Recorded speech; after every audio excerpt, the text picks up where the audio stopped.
Hi there. Hey there, Donna. I am Aaron, and this is Malcolm May December. We are going to be talking today about it's Terrorvision Tuesday, and It hopefully is. this is something we're going to be able to follow because about a week ago, Terrorvision made their big announcements, We did. and it was on the same day that we had the Millicene website come up. We had the new Vinegar Syndrome It was like crazy. announcement being done, and Terrorvision literally was the belle of the ball. They stole the show. Yeah. Um, and with the people we got that are doing television and stuff like that, I'm extremely like positive on the future and like what's coming Yeah. up. So I'm very excited about these announcements. But since the announcements aren't here yet, let's talk a little bit. So you kind of had a little bit of a nap yesterday. I did. Well, if let's say this quickly. Anyone who was expecting me here, I apologise for not being here because I fell asleep. Well, I was like getting Because stuff done. Like I was trying to get stuff done. Then you're waiting for me, and you kind of passed out while I was yeah, a lot of knocks on the door and all that type of stuff. I yeah. So it was just one of those things, sadly. But I'm glad we're doing one today, and I'm here. So. But I did sleep well in case people wondered. It was a nice sleep, even though it was in a wing chair. Um, hey, Matty. Hey, Robert. Hey, Robert. Uh, Hey, oh, you saw a uh, message before I did. You know, oh, you did. well, that's because I've got it on the main YouTube in front of me on the computer. That's probably gonna do here too. Actually, Because I can't look at them on the StreamYard because of my phone. And that's why I was using the camera, but I chose to use my phone because the quality was better and people could hear me better. I didn't like the quality, you have know. you noticed that StreamYard when you do it does tend to have like kind of a little bit of a lag, like when it comes Yeah, to a little okay. bit. Now let's talk about the one thing we can talk about right now because we're still waiting. Is let's talk about Vin. Oh, this is So exciting. Possession 4K coming from Second Sight Films. We recently heard an announcement from Umbrella Entertainment putting out their 4K of Possession. I know you were Yep, extremely excited about that. I was jumping up and down, bought it, and now I'm like, if I'd only waited a couple, a week, I would have not had to worry about it. So now I'm like, do I cancel that one for this one? You said, but they're bad on customs, so But for or me, but they like can be. again, I was in Canada at the time, so that's always like the different issue there. Now, well, how they are in customs and like when it comes to like UK, so this could be a different story. Um, I just got hit all the freaking time. Yeah. Now that being said, here's my question for you because I know your possessions of 4K. Do you think this will change anybody's mind in which one they get? I think so because let's be honest, if you look at Second Sight, they've got quality. Like you've got that nice rigid box, and it's a proper box. Then you've got like a book possibly in it because it hasn't said what's actually in the whole thing yet, is it? But you can Let's see. guarantee there's going to be, yeah, just like that. You can guarantee there's going to be a booklet, art cards. There's going to be a nice box, probably really good. So I do think it will, especially if you're in the UK. Um, I mean, people in America can get easily from places like Orbit and that when it comes out. So I can imagine it would. Like Second Sight has legit become a big like player Yeah, in the game when it comes to this stuff. When you hear that Second Sight like 4K release is being announced, you immediately get yeah. excited. When Dawn of the Dead, Martin, the These are Hitcher, big titles. yeah, extremely big. Yeah, Hitcher will be delayed until 2024. See, Well, it's I'm because of okay the with that. third party rights, isn't it? Here's the thing: I'm a gamer. You're a gamer. We know all about like things being delayed and Waiting. not Yeah, delayed, and then getting stuff early, and then like crap. Let's wait till we get like yeah. the update, or like for sometimes the discs. Like Vinegar Syndrome recently had to send discs for one of the releases. Right, Showgirls, wasn't it? I think it was. Yeah, it was. There was like a disc. There's two discs and a booklet because the names were wrong in the booklet. I never got the booklet, I only got the discs. Oh, really? No, I actually found that out. I didn't know that until today. Actually, somebody online on the website said, was I supposed to get a booklet too? And somebody like responded and said, yeah, because the names were wrong. on the booklet. So probably on your next order. Hello, William. No, they weren't welcome. What I will say though is I'm not that bothered about The Hitcher having a wait anyway, because I've seen that film so many times. Such a good film, though. You know, it's brilliant, but I've seen it so many times that I'm like, I can wait for that to come out easily. I mean, I want to see it, of course, and I know it's going to be incredible with what they've done with it, but I can wait for that. And I think it's something to ask everybody here too. Like, if you're getting Possession, are you going to get the Umbrella Entertainment Edition, or are you picking up the Second Sight Edition? And if you were going to pick up the Umbrella Edition, are you now going to switch it, or are you going to keep it as is? That's like kind of a good question for people in here. Yeah. See if anybody actually answers us today. Well, I can tell you Alex's answer, because he's not here at the minute. He was going to buy the Umbrella version, but now he's like, oh well, I'll buy the Second Sight version. So, because me and him both didn't think Second Sight anyone was going to release it here for ages. Like, you can't go wrong with the Second Sight edition. I mean, since they've really started up their games, their edition of Drive was amazing. Yeah, you probably got that actually. I haven't got that. I don't, me either, but I would love to have had it. It was fantastic. I'd love it. Like there's so much their stuff. They put up May recently, which is another film that I absolutely adore that I don't have yet. I'm like, I hope when I actually get to visit the UK that I actually can go into a fob or like an HMV and pick up some like Second Sight editions. I'm literally like waiting to be able to do that because the stuff is so good. If you're in London, you'll be able to because they'll have bigger stores.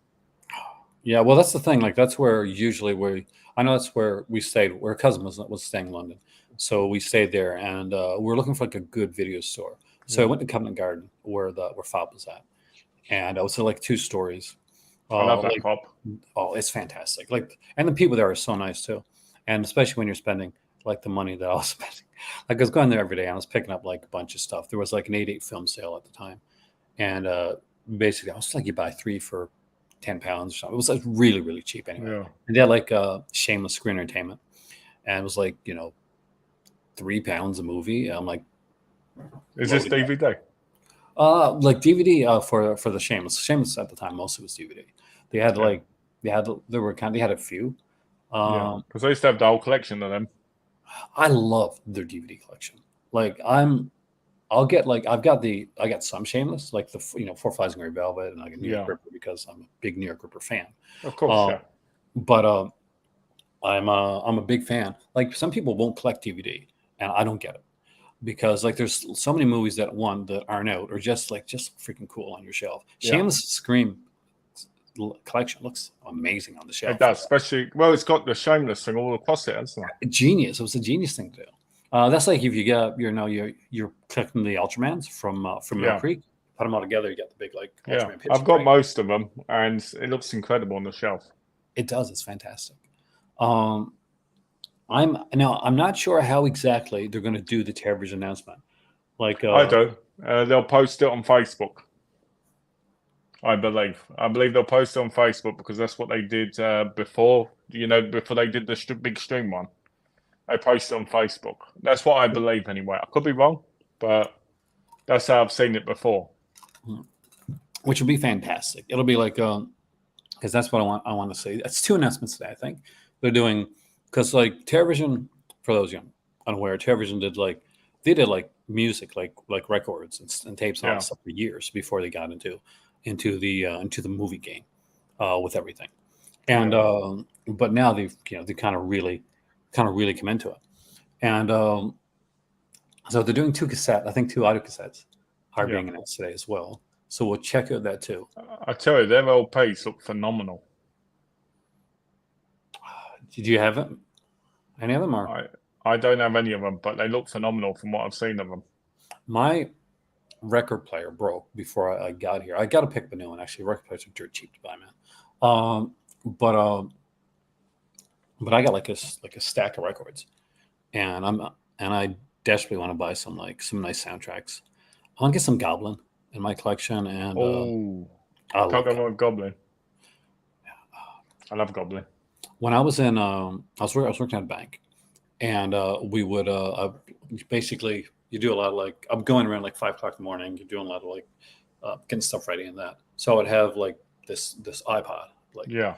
hey there, Mike, welcome man, on me, and Hey, I would Mike. listen to like Tenebrae, like the soundtrack to Tenebrae and stuff in my and Deep Red, and they'd be like playing over and over again. It was just so With some relaxing. leather gloves on, but you zipped up Yeah, and you'd yeah. walk up to strangers in the street, and we've just found out the truth.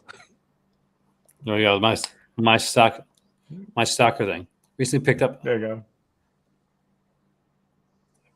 Okay, right Nice. on.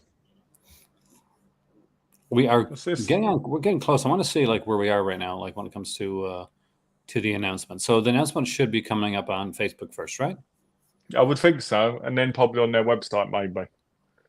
So I'm going to just hit on Terrorvision there and see what we got. Glad you got a new iPhone, William.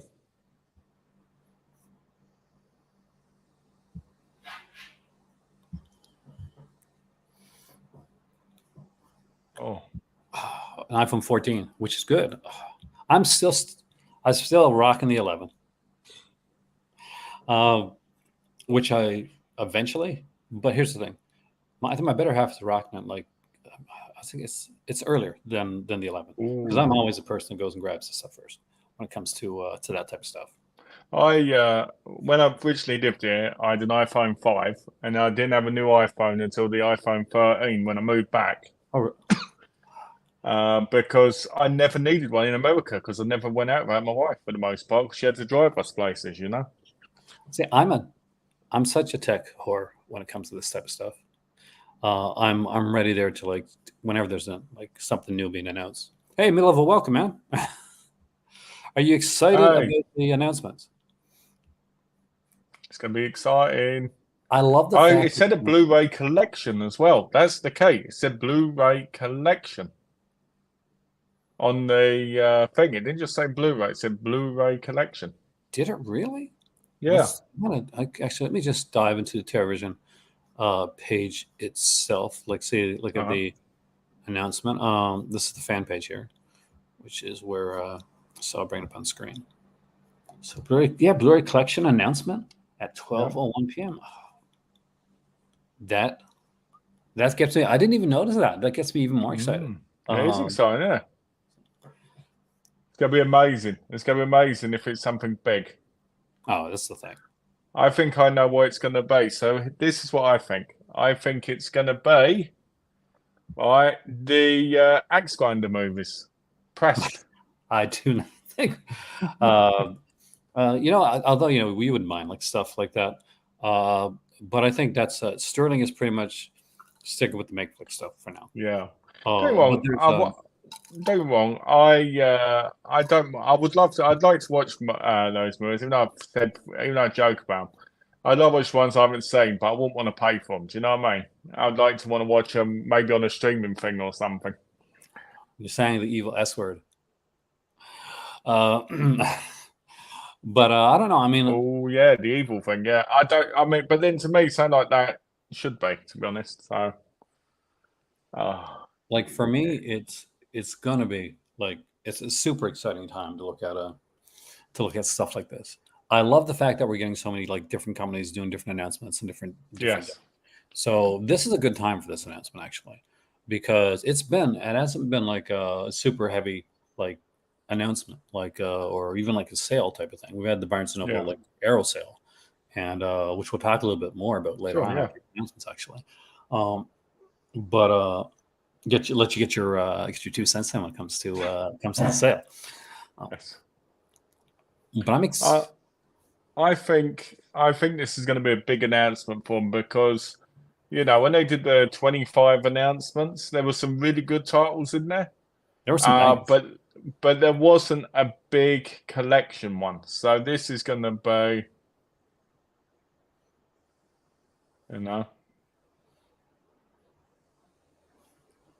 it'll be like the way that it kind of the way that it is when it comes to stuff like that. It'll be an announcement I think is going to be it'll be a fun one.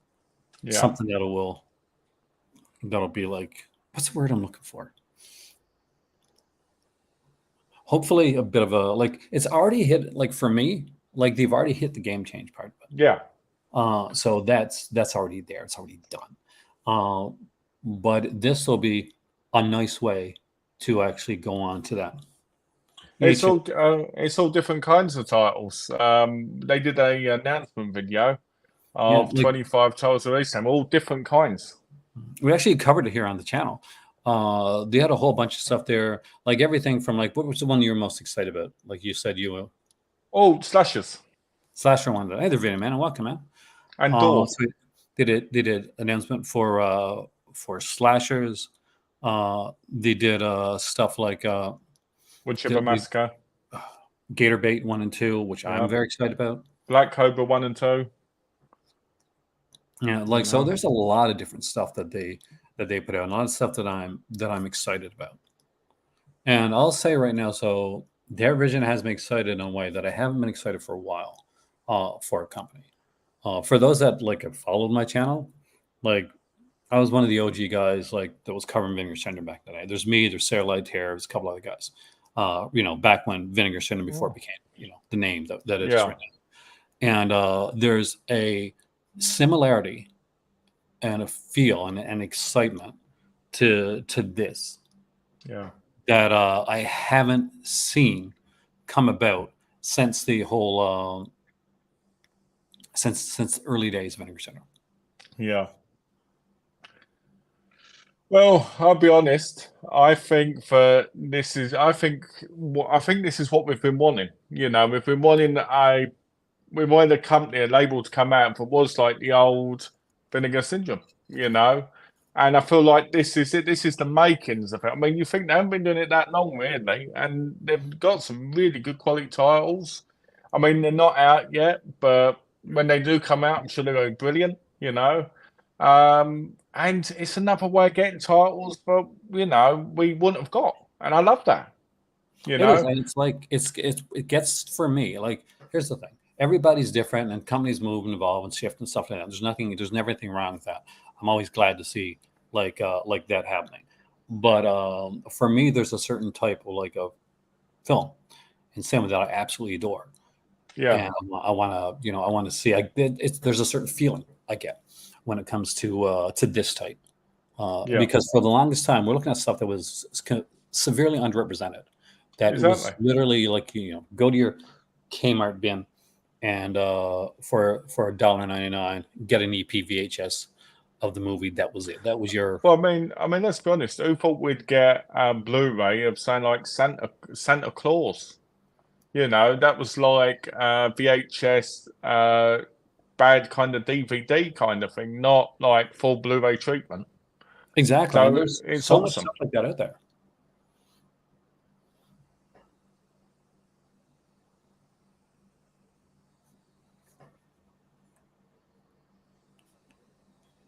Well, you came to the right place because I am the person that like literally kind of like champions Jess Franco. Um, it's Jess Franco's kind of my guy. I have the whole it's in my merch store, features Franco. So check that out for you, man. Unless you watch that Diamonds of Kilimanjaro. Oh, I watched that the other night. It was painful. I think like here's a guy like it's not a favorite one either, but it's got like a whole love. Yeah, Like you can't watch a Franco film and not realize this guy loves what he's doing, man. Even when things don't come out like exactly as like always as it is. Like my favorites are, of course there's the big ones, right? But yeah, like personally my favorites are the are those titles that came out in the 80s when he yeah, was kind of working on like more of a shoestring budget and he was feeling a bit like turned off by the industry yeah, and how he was being treated. And we got to see like in his films like Bahia Blanca, All in the Last Women, titles like that, yeah. how he was really feeling. And that's always my favorite is when you've got a filmmaker, And director, yeah, who but it's going pretty on much emotions. exactly because you get more raw films like some some better. Here's a guy that worked with guys like Orson Welles, which Yeah. I just got back from Essaouira, and where Orson Welles filmed Othello at, which was super cool. I bought 2 hats, which I will show you right now as we wait for this type of stuff.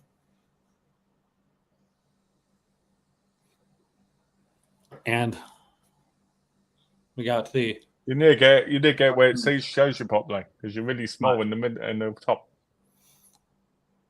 I get my Aussie style hat, which is super cool, and I absolutely adore the way that it goes. And I have also my Bing Crosby hat, which I wore my entire time I was in Essaouira, by the way.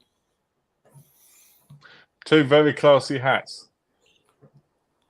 Here's the thing, and I love this fact too, is that I can use the fact that not a lot of hair here to buy more hats, and I love hats, so that's how it's entertainment hell. I've probably watched 27 Jess Francos, and I'm not gonna lie, I've probably seen 3 Rollins in my life, and only one recently, thanks to Indicator. So, I see the difference in them for myself, because I've obviously seen, so many Francos. But there's so many differences in Franco as well when you go through the different decades. So I actually think every director it goes through. I mean, look at things like Ridley Scott and all those. They have different, do you know what I mean? Different tiers. So I think it's interesting, especially when you get the books on them. Like the one you recommended. I pick up, because you get to see more and hear more about things you wouldn't particularly know just from from watching movies or looking online. And I like that depth. It's the killer part of it too, right? Like Thrower brings a whole new aspect to this whole thing. Take care, William. Have a good day. Yeah. Hopefully work goes quickly and goes super well.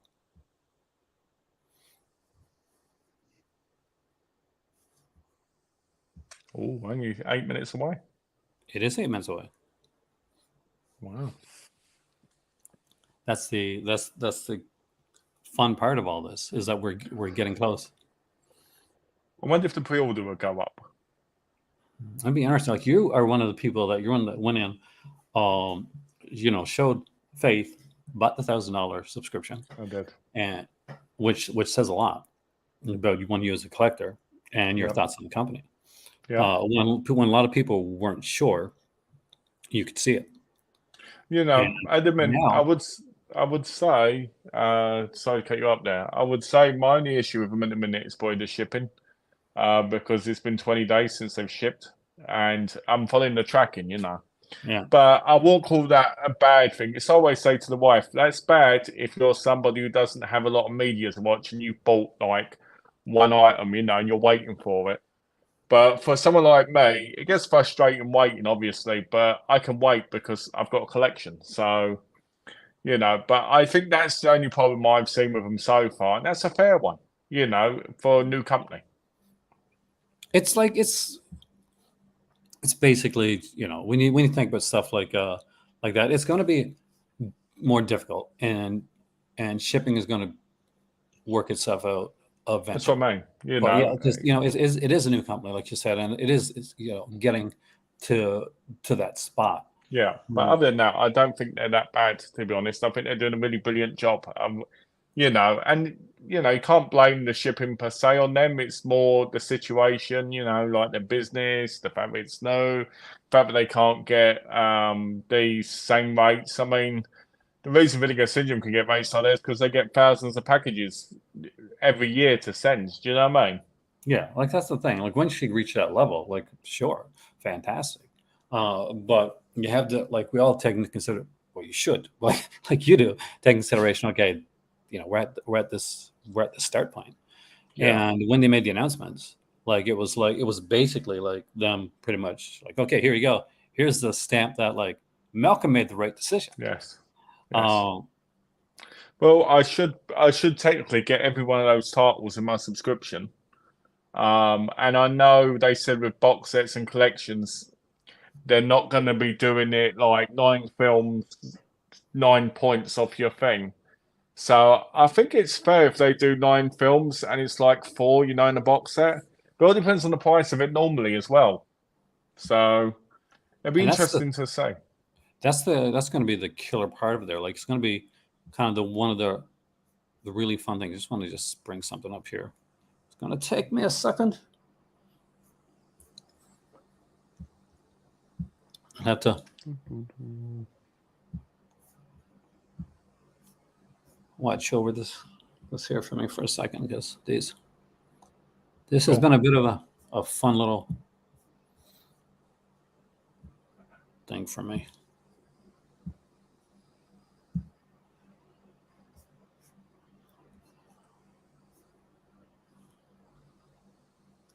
How far are we off to the? We're 4 minutes away. Oh God, it's so close. That just blows my mind. Like we're that. It's gone quick, isn't it? Close to it is, and like, we came in a half hour in, right? But Yeah. The killer thing is that absolutely adore some of this. So I'm excited, and especially the collection. That's got me like even more excited when it comes to. Well, I personally wish they'd have done the Jacker collection. The Swordsman, the Warrior. The Warrior. I wish they'd have done them all in the set together. You know what I mean? Blow if they did like a set like that now, like you're saying. Yeah, that'd be awesome. I'd love a set like that. Because that's when we get to that spot when we do. Yeah. Speaking of shipping, finally got my shipping notification within 5 days, less than 4 months since order stacking closed. So I have a collection to keep me occupied. Exactly. I mean, don't get me wrong, it's frustrating. It really is. But if you've got films to watch, then it makes it easier. I feel so for the people, but honestly, by a few movies, they don't have that many, and they're waiting, really excited. They're normally the people that probably sending the complaints the most, because why wouldn't they?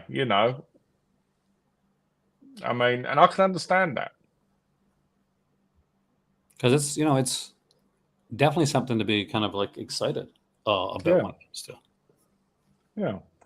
I mean, I was saying to the wife earlier, I wonder when I'm going to get this month's Vinegar Syndrome stuff. Is it going to be the end of the month again, or is it going to? No, Bugs Bunny Terrorvision is no longer a part of Vinegar Syndrome. They've actually got a sale on Vinegar Syndrome, selling a lot of the titles, I think, for like $10, $15. Yeah, like it's moved away from there. Like there's a few companies that have moved from there. Fun City Editions went.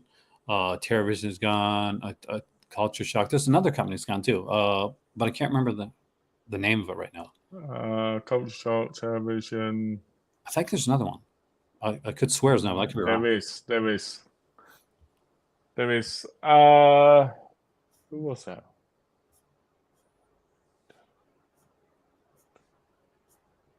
Oh, they left first, didn't they? Yeah, Fun City. Like I was left early. Yeah. I remember that because they were one of the big ones when it came to. I personally think a lot more are going to leave over the next year. It's been an interesting year. I was very surprised. I'm not going to lie, to see. We got to be getting close by there now. Yep, they've got it's 5, so it should pop up any minute. Let me bring it up here now. I've been working. Ooh. Any quick last guesses, everyone? Yeah, like let us know what your thoughts are. I'm hoping it's a foreign set. Are you really? Yeah. I'm kind of hoping it's like we get something kind of desperately. What's the word? Kind of. I don't know. I want my erotic horror stuff. So yeah. Oh, that'd be amazing, wouldn't it? I would kill.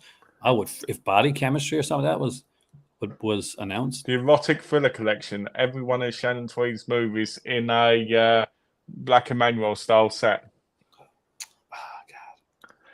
That'd be There's a amazing. lot of stuff out there, man. Like, and here's the thing: no, getting it out there, we won't get it in 4K because if anybody like kind of grew up that stuff, we got it.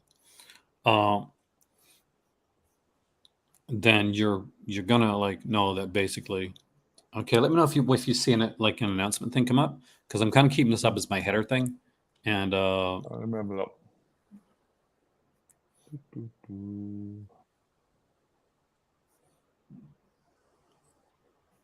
because it is time, right?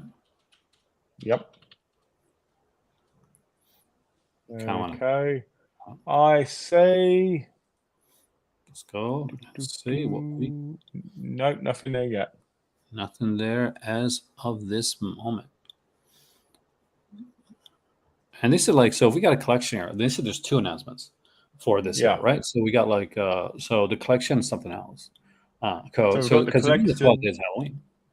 Yeah, so we've got the collection, and then we've got the audio cassette. And I'll take a quick peek over on Twitter just to see if anything goes up there first. Okay.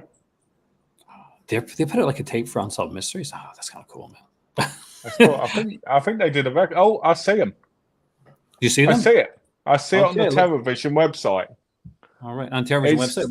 Let's go over there and go right over to releases, right? Yep.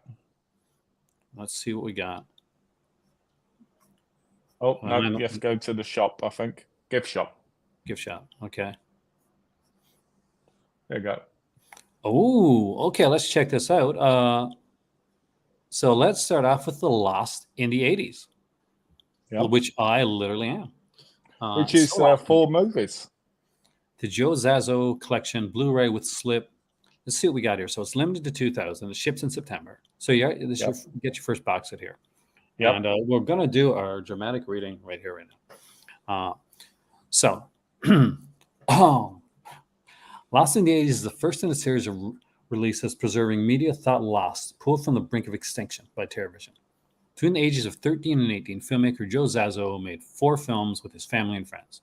On foot, by mail, by phone, the young director marketed his creations to area video stores, earning shelf spaces among commercial studio tapes. Once retail stores fell by the wayside, Zazzo's movies were relegated to tape trading and bootleg circles where the legend continued to grow.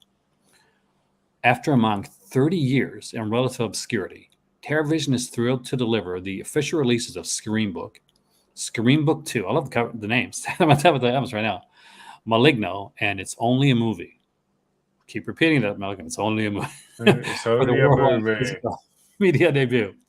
If you're a fan of the DIY and SOV fare, these films are for you, serving up ambitious regional cinema that inspires and delights with its boundary-free storytelling, loaded with insightful commentaries and interviews. Lost in the 80s is an adventure in creative exploration and throwback to the pioneering days of movies made at home. These 4 films are transferred from the original master tapes from Zazzo's personal archive. Quality is rough, because as it would be for something like this, but enjoyment will be maximized. We have Scream Book, where it runs 80 minutes. Scream Book 2 runs at 74. Maligno runs at 93, and It's Only a Movie runs at 100 minutes. Commentary for all 4 films. Interviews with Joe Zazzo and Tim Frey. We got an interview with the cast and crew. It's Only a Movie in black and white.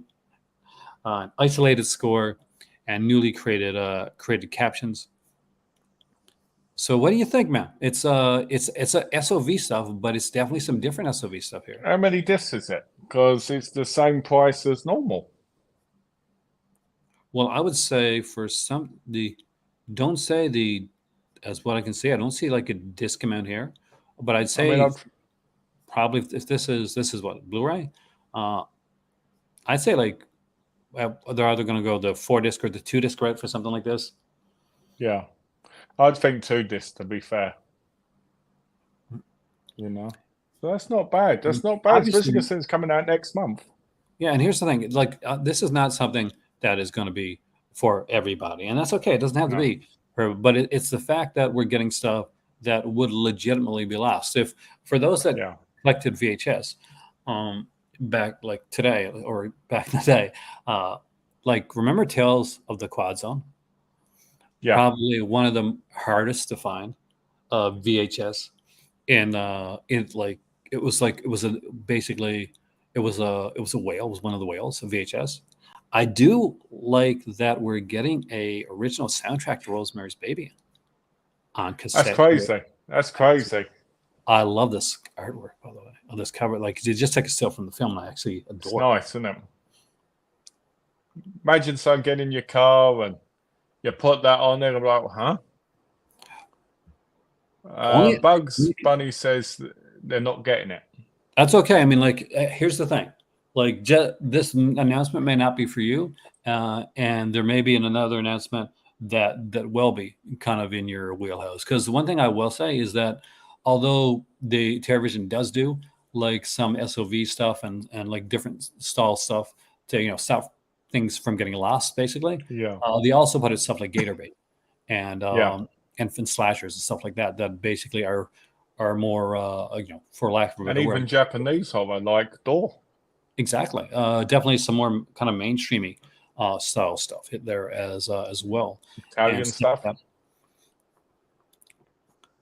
There's some But wasn't Italian there stuff. two announcements today like that? I'm kind of waiting. Yeah, the cassette and the Blu-ray collection. No, but see right here, like let's go back here. Because initially they said, and like correct me if I'm wrong. So did they mean like that two announcements or Blu-ray collection? Okay, and the Yeah, cassette announcement. So I took it yeah, as like one announcement of each. So it's one announcement of each, as yeah. opposed to this. So what does everybody think of this right here? What do you think? What's your thoughts on this? Because I'm excited by it. I'm excited by it because ages ago I was not into SOV movies at all. I thought they were awful. I didn't want to watch them, and then I just took a gamble and bought a whole load from Vinegar Syndrome. And I'll be honest with you, I've started getting to them. The bad acting in a lot of ways makes them better. It's a weird feeling. It's a real like I can watch Shawshank Redemption and watch an SOV, but get just as much pleasure, obviously for different reasons, from them because of the fun aspects. Like half the time, I just laugh at them. In a lot of ways, it's fun. So I'm really excited to get 4 more to put on my list. it's like when you go to like a flea market or I guess a boot sale over there, right? Yeah, Um, yeah, and you find a bunch of VHS, and then you find some there, and they're like those TSRs or like the yeah, TDKs, and so they're taped on stuff, and yeah. there's nothing written on them, so you don't know if you're going to get somebody sold movies, if you're going to get something like taped off a TV, if you're going to get some like kind of lost treasure, um, and for me, like that gives me kind of that aspect here. The thing is that a lot of this stuff here, and not all this is going to be for everybody. That's the thing. That's a given.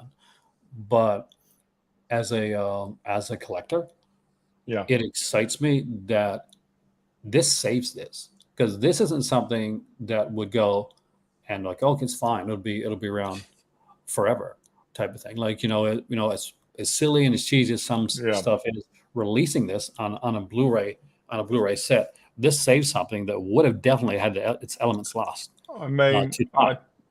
I, I'll tell you what excites me about. What excites me about is the fact that it's 4 movies from the same director. And in most cases, you're lucky to get a couple from the same director released. You know what I mean? Because they're normally forgotten. Like, there's not one famous one. Exactly, and this is not And an Adam Rifkin. Like we're basically this is Adam Rifkin's like films, and people are going to buy them because it's Rifkin. No, no, I don't know who Joe Zazo is, and that's actually what excites me about it is that I don't yeah, know who he is. He maybe is, maybe the next things, right? But it also may be just something kind of extremely fun. And when you're looking at like this stuff, please take into consideration that these were films that a guy made like with his family, but years ago. So yeah, don't expect 4K releases. I'll even go farther. Like a lot of the shot on straight to DVD stuff that came out back in the day and straight to VHS stuff, we're never going to get like 4K no, releases of it. Like half the Shannon Tweed movies that you talked about, yeah. you're not going to have like 4K releases. You're No, lucky be to get lucky to get Blu-ray. Yeah, because the quality is going to be what the quality is. And for those of us It's that have been collecting for a while, we know that. But I find we that just want to preserve it. yeah, that's the thing. It's sad that some people get caught up like, okay, this isn't like the pristine quality of like, oh, this isn't a 4K. No, it's not. But it's cinema, that's been kept, Yeah. and that kind of blows my mind. Well, it's a prime example. I watched one of the Detective Wrongs, on the Kino set, Yeah, and it didn't look brilliant by any means, but it looked so much better than the DVD, which was blurry, so I could accept it. You know what I mean? But I think people need to understand when something's shot on video, unless it's a certain kind of master, it's never going to look better than it is. And even then, it's normally a bare minimum. and the good thing that like we've got a shot on video release now like a four like movie one, no matter how many discs this turns out to be. We'll find out, I guess, eventually when it comes to I'm that. guessing it's two. I can't imagine being four for 26.99. Yeah, like not just for that, but just because I can't imagine it being four because it's going to be a lower bit, right? So Yeah, even like the best remaster that you can do on a home movie style thing like that yeah, is still going to be. It's not going to You're not going to max out bit rate for something like that. It would easily fit on two discs, like four yeah. films without any compression issues at all, because you're I'd rather I'd rather two discs than one. yeah, like I'm hoping like it's a two disc set. So fingers crossed on that one. But it's going to be interesting because I think it's going to be two discs because of the length of the films. Yeah. Because once 100 minutes, It's nice to know. It's nice to know if it's only going to be marked as one off my list. So that's nice. and the cool thing about this, we got our shot on video one. So the next release, we don't know. Like we've gotten some different announcements from them. It's for some people coming in and that didn't see the 25 announcements.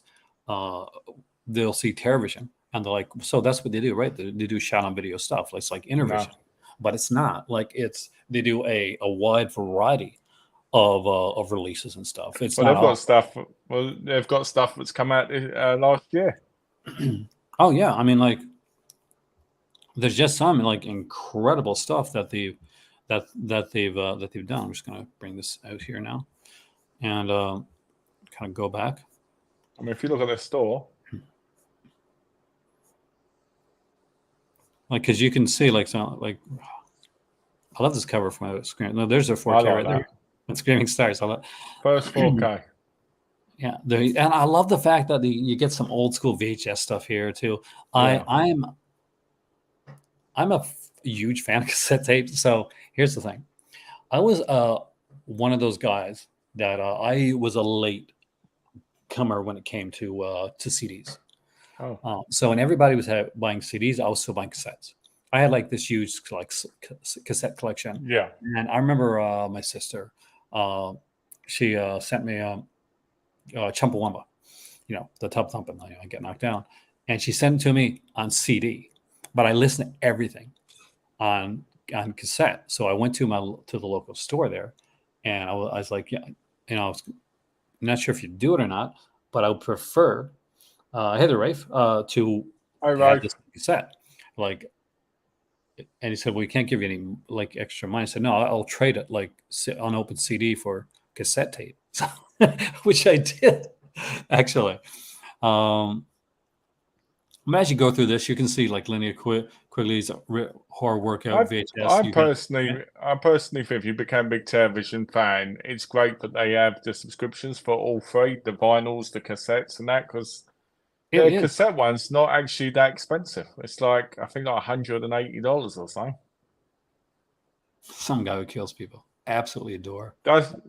You've watched that, right? No, I haven't actually. How was that? It's if I remember correctly, it's an English film. It has Lucy Davis in it. I had the Blu-ray years ago. I really, really didn't like it. Maybe I did see it then. Yeah, I watched it years ago. Didn't like it. I'm hoping now I'm getting it again, but I do. And that happens sometimes too, right? Yeah, yeah, Like they put out things like the new kind of the remake of Cube. Like if you don't want the VHS, Elena Quigley's work tape, there you go. There's a Blu-ray right here.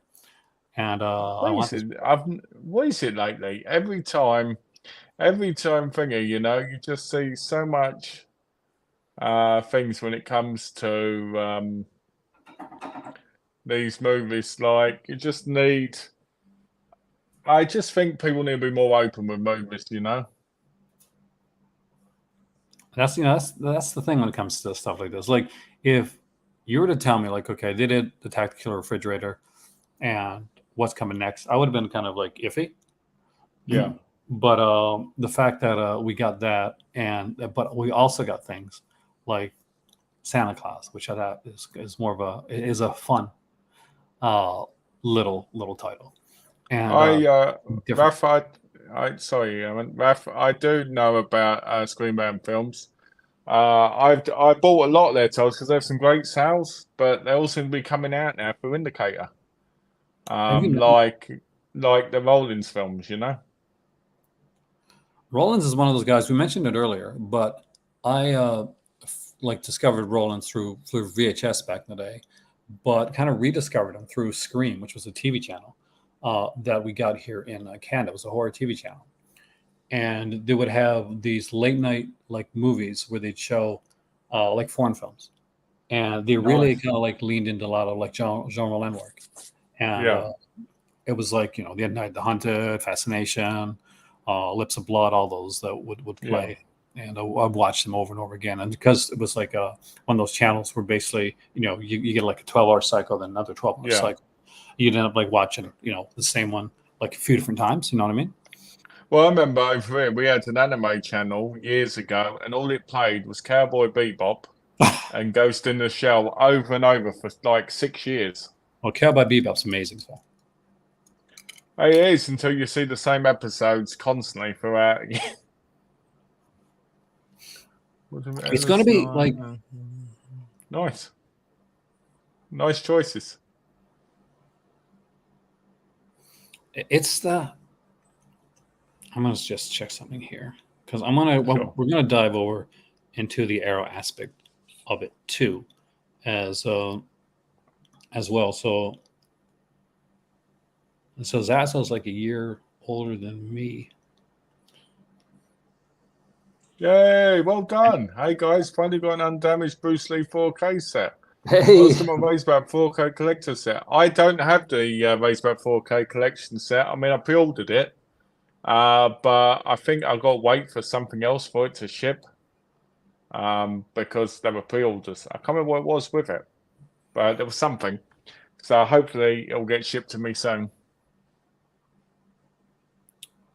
Oh, that's right. I put the pusher set, didn't I? I'm jealous of you all. It did look like a base, though, to be fair. It looks amazing. I saw the one that I saw George unboxing his, and you've seen that because you're on George's like Facebook page too. But yeah, with the like, I'm gonna like remove something here because I don't see any kind of a actual notification of anything like that. So how do I thought that was a bit, like sketchy. Yeah. But let's we've done this, and we will be covering Terrorvision as the announcements come out. Yes, definitely. And Malcolm as a subscription, so we'll be actually looking at Malcolm like stuff when he gets his movies from. Yeah, and that's how I get my stuff. I can show it off. Yeah. Speaking of which, you got 2 releases. I did get 2 releases. Would people like to see them? These are not officially out yet. That's the good thing about pre-ordering, right? You get some things actually turn up early. So the first one is the classic Buster Keaton 3 Ages. I love that cover, man. And it has so much stuff on it. Under the Flat Hat, new video essay by Fiona Watson. The Impossible, new video essay by David Cairns. The 6 Ages of Comedy, new feature based on essay by Buster Keaton. Lavender Talking Keaton, new interview with actor in Lavender.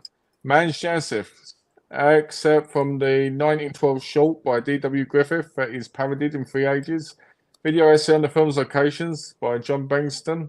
Archival commercial, archival audio recordings of Keaton, and then you get a booklet. So what company put that one out again? Eureka. Perfect. Eureka, there you go. And then to add to the Kung Fu collection, we've got the Skyhawk. Oh, that is so cool. Starring the most legendary man to ever play Wong Fei Hung, Kwang Tak King. I think that's how he says his name. The guy, right? Not him, him there. Remember the... And, go ahead. And then you've got Sammo Hung and Carter Wong in it. And I think you've got Lung Gai Yan as well, I believe. And it's got audio commentaries by Frank Jing and Mike Leeds and Arm Panama. So really exciting. I'm happy I got this. This is actually a Kung Fu movie I've never seen. So I'm really excited to watch it. It's neat. I mean, like, I remember with the Shawscope set, like in the first set, when we watched the documentary, and they actually talk about like how many people like have played like that character over the years, and like it's such a classic character.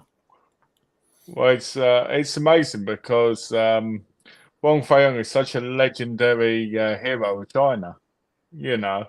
But when he had his disciples, he never taught them. He taught each one a different style of Kung Fu. That's how much he knew. Because he never wanted one to be more powerful than the other. Because he said if one was more powerful than the other, then they could turn on each other. But if they were even in skill, they'd always stick by each other. That's the thing, and right? be buffed. Yep. So he was a very intelligent man as well. You know? No, Dan, I think it's trolling actually. So don't worry about it. Like, well, I couldn't find anything. I think it's a troll thing, and you know, some people just have way too much time in their hands, I think. So yeah, it's definitely a legendary character. You know, the only bit it's a shame because Yip Man, he's legendary, but mostly because people see him as Bruce Lee's instructor more than anything. Which is annoying because he's so much more than that. Do you know what I mean? So yeah, that's the thing. Where we get to see that stuff. Let's talk Arrow for a minute. Sure, let's talk about it. There's a big like Barnes and Noble sale. I did a video on it yesterday. You were there. You just didn't realize it. I was there. I was there in name. And, I got free advertisement. Hey there, Ryan. Welcome, man. This is Ryan Disconnected, whose channel you guys should definitely watch. He's got a lot of really good stuff on there. Nice. So please make sure you're checking it out. I have a nickname for Ryan. When I watch his things to wife, I always say that's the guy that's always smiling because he's always smiling in these. You know when he's doing the streams, he's always smiling in them. So I always call him like the smiler of YouTube. And what do you think of the announcement? Like the Josazzo set? Let's see what Ryan from Disconnected like his thoughts on this. I'm actually kind of excited. I'm interested. We got to get you in here sometime, Ryan. Chat with us.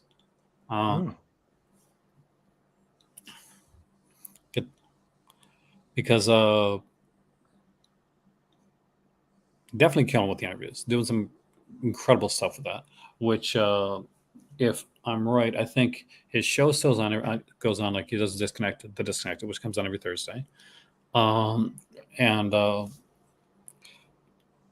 that's why I try not to make Thursday videos sometimes. Now, nothing about like everybody else. Yeah, I mean, like the fact that you got something out there, and it's another piece of like cinema that's saved. There's another film, whether it's like, you know, it's saved. It's brilliant or not. What I want to know is, are they on Letterboxd? That's what I want to know because I still haven't got into Letterboxd. I know it's sacrilege, right? So, you know, behind the scenes. So, talk to Ryan about this too, actually. So I'm trying to work on a Discord server, right? Yeah. And I am more of a. We're gonna put that out there. and I'm usually like the techie guy of all the people that I know. That's me. But like I'm going through and I'm like looking at Discord server and I'm bored, like trying to get it put it together. So I will get other. Yeah, I'm definitely gonna get like help when it comes to that, which is really weird because I'm the guy that usually helps other people with this stuff. Well, But I can be honest with you. I've used Discord when I used to do gaming with some people, yeah, and I can for some reason I just can't get into it. I just can't get into it for some reason. I look at it and I go, why can't I just talk to these people normally? You know. But I get why it is for like if you want a big group of people. Don't get me wrong, right? But I just always I don't know. I find some things a bit impersonal. I know people see them as personal because I actually talk in them, but I don't know. For me, it's always been weird. So it's an interesting thing. I may take up on that, Jimmy. Actually, actually get one of my page members. Maybe Maddie. Maddie, you know Discord stuff. Maddie is like kind of a Discord guy. And yeah, Ryan is the reason I haven't like reached out yet on some of that stuff, Ryan, basically is because, dude, you're so busy. You, you are like, I do this and I'm like, my God, I don't know where I'm going to get all this time to do this stuff. Yeah. And I look at Ryan and like the way that he schedule and stuff that he puts is, I'm like, has he cloned himself? And he's got kids as well, I heard. I heard him saying one video he had kids. I was like, whoa. Yeah. And still doing all this. I But reckon these people have mystical powers where they stop time, they go, well, we got and home they're yesterday. able to do it. I make the video last night. One thing Yeah. that I will say is that my cats were like super Excited to see like you. yeah. So I'm making the video. There's a cat on this side. There's a cat on this side. There's a cat behind the computer. Actually, at one point I actually kind of turned the camera a bit so that people could actually see like the cats. Like Petunia was right there. I think like Ollie was right in front, and Goose was right there. So only like Lordy was on his own type of thing. I have 4 cats. I'll tell you a funny story. One of my dogs ended up getting caught by the animal shelter, right? True story was the dog didn't get loose from a yard or anything. Basically, my wife had taken both the dogs out and they pulled a bit too hard and broke her arm. Oh, Yeah, it was brutal and they ran off. So one of them was more kind of, excitable and aggressive than the other. So my wife said, we'll keep Coral, right? 2 days later, well, my wife said we're going to surgery. I have to get Bonnie back, right? Because me and Bonnie were close. So I go to the animal shelter to pick her up, and the first thing she does. Now you got to remember, I only had her for like a month at this point. She literally ran out. This is a big pit bull boxer mix. yeah. Right, jumps up straight into my chest. Right, knocks me over, then rolls around next to me. Then when I get home, I let her in, and then I'll go basically after I've seen her out, get food and everything. Go see my wife. I come home, and her and Cole both sit beside me. Go while Bonnie jumps on me and starts licking me like aggressively. It was actually quite an amazing moment. That's the I don't trust anybody that doesn't like animals. Like it's a thing with me. I worked at a call center. Yeah. And I was doing floor basically. So that's when you basically go around, you help other people and stuff like that. But there was one dude there, and he hated cats. Like he absolutely hated cats. Was he allergic, or would he just not like? No, just didn't like cats. And I got like this vibe, like from him. I'm like, I don't trust you, dude. This kind of vibe. Yeah, because I'm like, I don't. Yeah, like why? Here's the thing: animals are usually a good judge of people, good judge of character. Cats are creatures that, in all honesty, don't. There's not a whole lot that you feed them and all the type of stuff. but they'll come. They'll come to you. They're, I think, a guy that doesn't like cats. Sure. Everybody's got their own Well, thing, but for I me, I'll tell you a story about my dad. My dad lived with me and my mum, but he was rarely around because he worked nights. He was, all this stuff, right?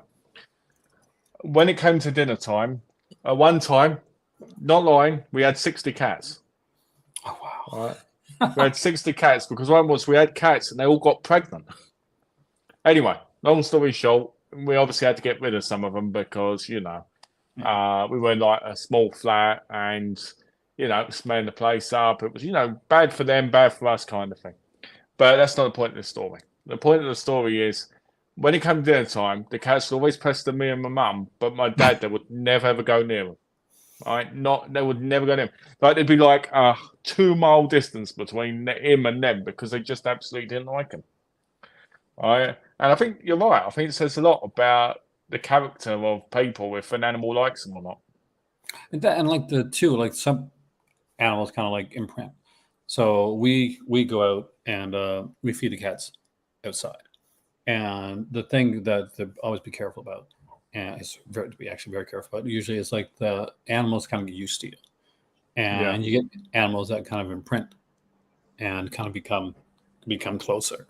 So we've had times when we go to the door and we open up the door and there's like a cat right right outside the door. That's been, but I'm getting way too into the cat aspect of it. The uncanny. There you go. All right. And then invited. Well, the uninvited, I don't really see that as a cat. It's kind of a monster. But uncanny, definitely, man. But let's mention Arrow All right. Let's do it. because I spoke. I did a list. I had like 11 like Arrow releases. I'm a big fan of graphic novels, books, and comics. Probably not as big as Aaron, but I'm fairly good on it. I just don't talk about them enough.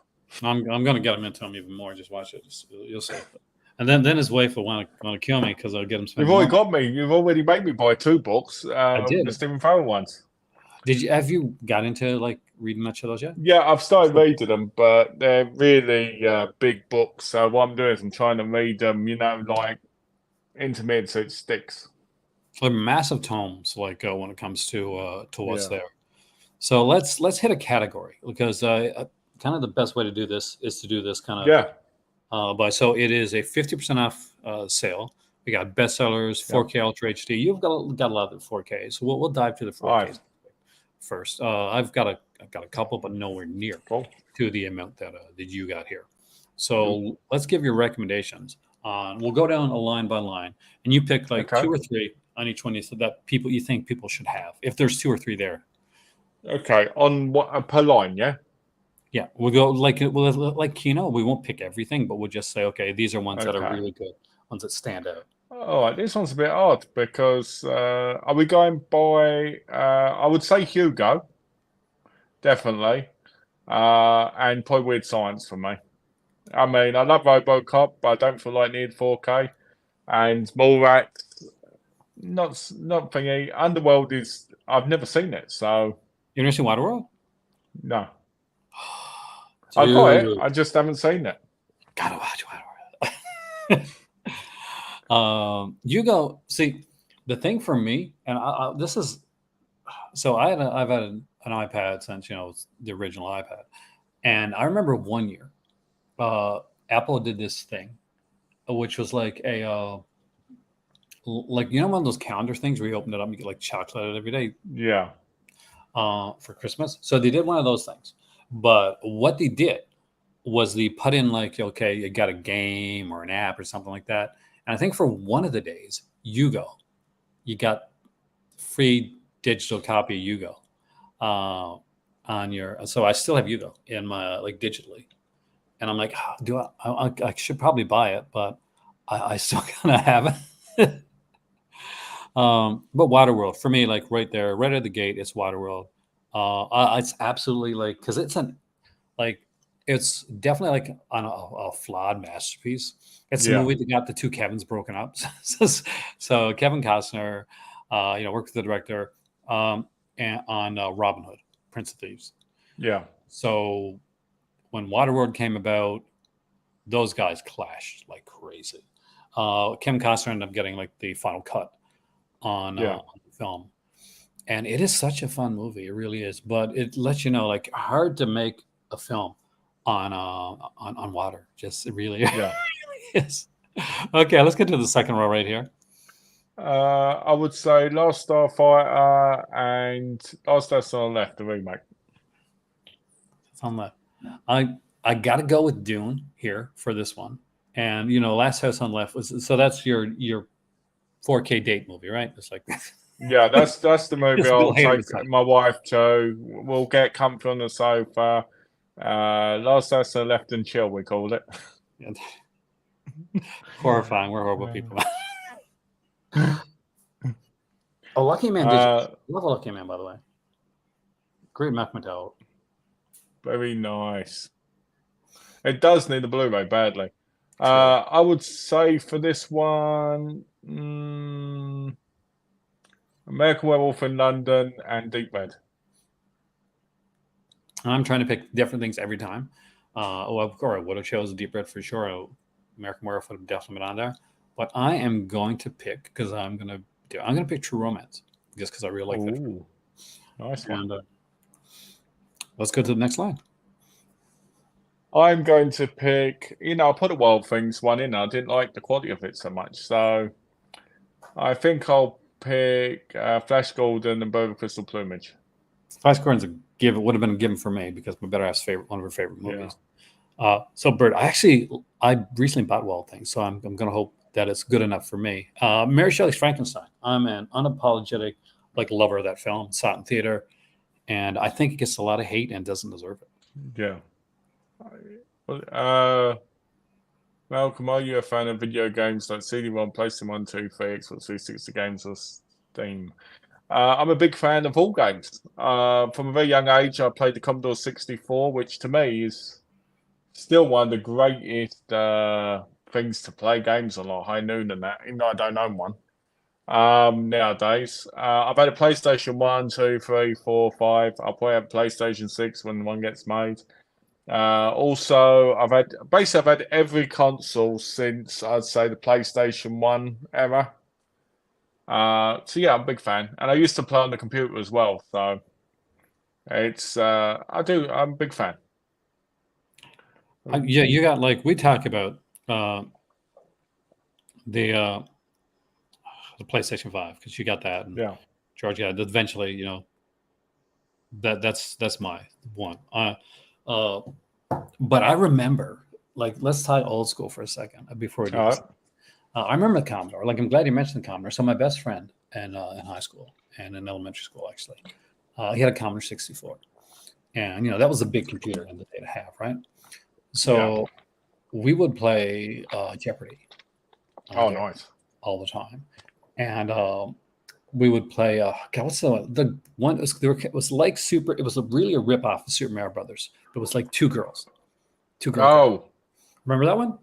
I remember. I don't remember all the names, but I remember them because it's been so long since I played the Commodore. I mean, I think I was like 6. I remember High Noon because that was the game I played non-stop. I think eventually Nintendo bought the rights to the characters. Eventually, they stopped it. But I remember playing that. But for me, I'm older, so I remember Pong. I had an Atari 2600, and I got one now. Actually, because I went and bought all the retro consoles that I wanted. Oh, so not the flashback ones, just the real ones. Oh, the real ones. I got a couple flashbacks. But I got an Atari 2600. I was in Cronenberg visiting my dad, and there's this video game store, this retro gaming store, and I usually go in there for movies and stuff because they got a decent movie section in there, and every once in a while you see box sets and stuff come in. But I go there, and right on the counter, because I'm guessing it probably just been brought in, just been done, been cleaned up, and that is this Atari 2600, and not just is it an Atari 2600, but there's a bunch of games there. And there's some box games. So for me, one of the big ones and it's a horrible game. Like, I'm gonna put that out there right now. But to have the box version of it was incredible for me. Was Superman for the Atari 2600. Oh, nice. So it was there in box, great condition. You know, So it's controversial, but I still think that game had the best graphics I've ever seen on the system. it was you gotta also like consider back in the time that was done.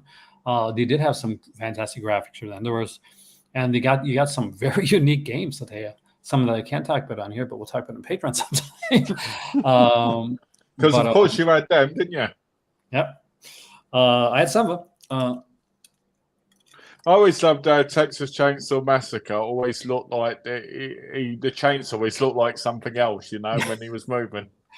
I had the Halloween one, and I will tell you right now, so hard to figure that damn game out, but so. But my favorite was Tutankhamun. Tutankhamun, Nice. and I think it was, and Kubrick. I was a massive Kubrick fan. So I remember that. Did you ever play Spy versus Spy?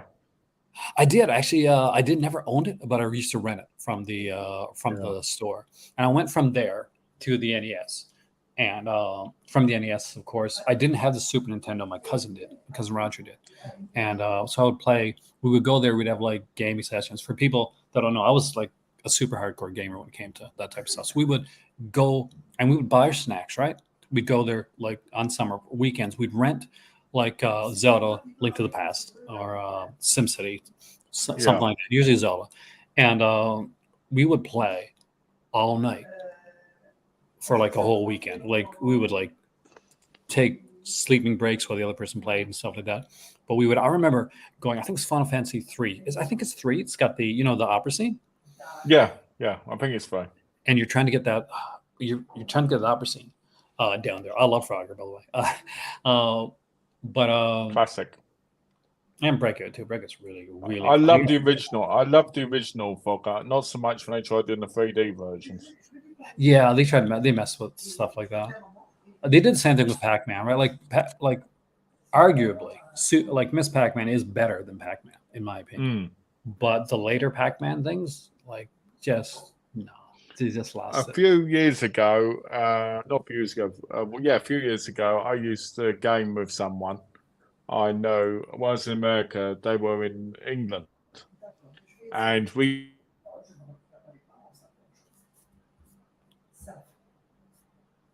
Did you freeze or did I freeze? One of us froze. So let me know, guys. Like, if I froze, is Malcolm froze? Malcolm, I think you're froze. I think I froze. Can you see me? I can see you now. So sometimes we'd go from like 4 p.m. to like 12 p.m. to 2 p.m. the next day. Right, so it'd be sometimes like 20 hours a game in straight. I'd have 3 meals doing that. Wouldn't stop gaming, right? And then I'd just get up and kind of just collapse in the bed, right? Obviously, the wife didn't like that. So I'd cut that down. But yeah, it's nothing beats when you have that constant hardcore gaming session. You're really into something, you know. What I love, one of my better half, like right now, so we got an Xbox Series X, and we got WWE 2K23 because we're big fans of like the booking portion of the general manager mode. And you need to get on the PS5 version. Let me whoop ya. See, here's the thing. I wish that was like, I can't see myself buying it again, but it kills me because when I eventually hopefully get a PlayStation 5, like that would be an amazing like game to like play, because you can play. You can't do it on Xbox, but on PlayStation 5 you can play against other people Nice.